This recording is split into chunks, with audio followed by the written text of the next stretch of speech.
مگر لوگوں نے کہا کہ ان کے سافٹ ویئر کو اپڈیٹ کر دیا جائے گا. انہوں نے کہا کہ میرے ملک میں حب الوطنی کی ونڈو ڈاؤن لوڈ ہوئی ہے تو اس کا سافٹ ویئر اپڈیٹ ہوتا ہی نہیں ہے. حب الوطنی کا کوئی سافٹ ویئر ہی اپڈیٹ نہیں ہوتا.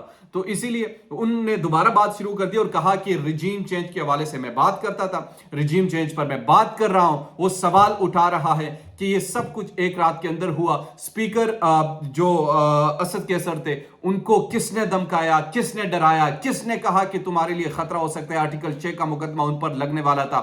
قاسم سوری کو کس طریقے سے دبایا گیا, جو لوٹے کروائے گئے کس نے کروائے گئے, وہ کون تھا, وہ کون ہے اور وہ کون رہے گا. یہی سوال آج بھی عمران ریاض پوچھ رہے. تو اس کا مطلب کیا یہ ہے کہ دوبارہ انہیں گرفتار کیا جا سکتا ہے؟ کیا دوبارہ انہیں جیل کی صعوبتیں برداشت کرنی پڑے گی اپنی اس بیانی کی وجہ سے, اور بہت سارے لوگوں کو بھی وہ کر سکتے ہیں. تو ایک تو یہ چیز تھی. اب آتے ہیں عمران خان کے حوالے سے جو پاکستان تحریک انصاف کے چیئرمین ہیں.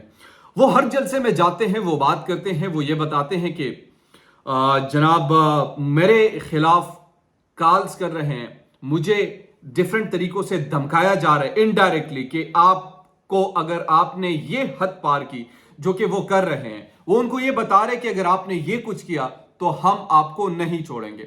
وہ ان دھمکیوں کے باوجود بھی تمام جلسوں میں جا کر تمام گفتگو کرتے ہیں, ببانگے دول کرتے ہیں, اور وہ بھی اس چیز کا سوال کر رہے کہ تم ہوتے کون ہو مجھے یہ دھمکانے والے, تم ہوتے کون ہو اس طرح کی بات کرنے والے, اور تم ہوتے کون ہو کہ سیاست میں یوں ہی آپ انٹرفیئر کرنے والے. ایک طرف ہمیں یہ کہا جاتا ہے کہ سیاست میں ہم مداخلت نہیں کریں گے, دوسری طرف انہی سیاستدانوں کے لیے کیا کچھ نہیں کرتے. سب کے سامنے پہلے اگر عمران کے ساتھ تھا تو آج ان کے ساتھ تھے. آج لوگ یہ کہتے ہیں کہ آپ ایک پارٹی کو اس طریقے سے وہ کرتے ہیں. جب وہ عمران خان کے ساتھ کرتے تھے اور اسی طریقے سے یہی ان کے لیے کنٹریبیوشن کیا کرتے تو آپ لوگ کیا کرتے؟ کیا آپ ان پارٹیز کے ساتھ نہیں ملے ہوئے تھے؟ لیکن ہمارا ایک اصولی موقف ہے کہ بھائی اصول جب توڑے جائیں گے, اس قوم کو کسی اور نے نہیں, آپ لوگوں نے بتایا تھا کہ یہ قوم کہا جائے گی, یہ لوگ آپ لوگ کو نکلنا ہوگا. یہ قوم اب نکل رہے اور آپ سے سنبھلے نہیں جا رہے. آپ کہتے ہیں نہیں یہ تو ٹھیک تھے, یہ غلط ہے, لیکن ایسا نہیں ہوتا. ایسا بڑا مشکل سے ہوتا ہے. ایسا آپ نے قوم کے ذہنوں میں یہ جو چیزیں فٹ کی یہ کیسے قوم بھول سکتی ہیں, اور سب کو حقیقت پر بھی مبنی ہے. لیکن آپ کا کام اس وقت نہیں ہو رہا تھا, لہٰذا آپ کو یہی لوگ پسند ہے کیونکہ آپ کا دھندا بھی چلنا چاہیے, اسی لیے شاید آپ کو وہ مقبول ٹھہرے.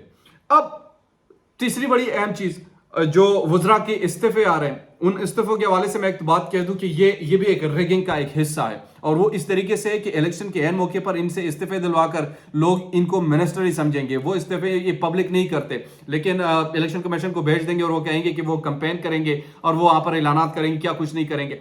تو لہٰذا MNA کو اجازت ہے, منسٹر کو نہیں ہے, یہ اپنے اجازت کے لیے. لیکن یہ پری ریگنگ کا ایک فارمولہ ہے جو اس پر وہ عمل کرے, لیکن الیکشن کمیشن جو ہے وہ بنگ پیے سویا بیٹھا ہے, وہ اس حوالے سے کچھ نہیں کر رہا اور وہ دیکھ رہا ہے. چونکہ سارے جب مل جاتے ہیں, لیکن ایک شخصیت نے ان کے اوسان خطا کیے ہیں, اور وہ شخصیت آپ کو بھی معلوم ہے کہ وہ کون ہے, لیکن وہ شخصیت ہمیں نہیں معلوم کہ ان سے یہ جو پس پردہ چیزیں کروا رہے وہ کون ہے, ایکس اور وائی کون ہے.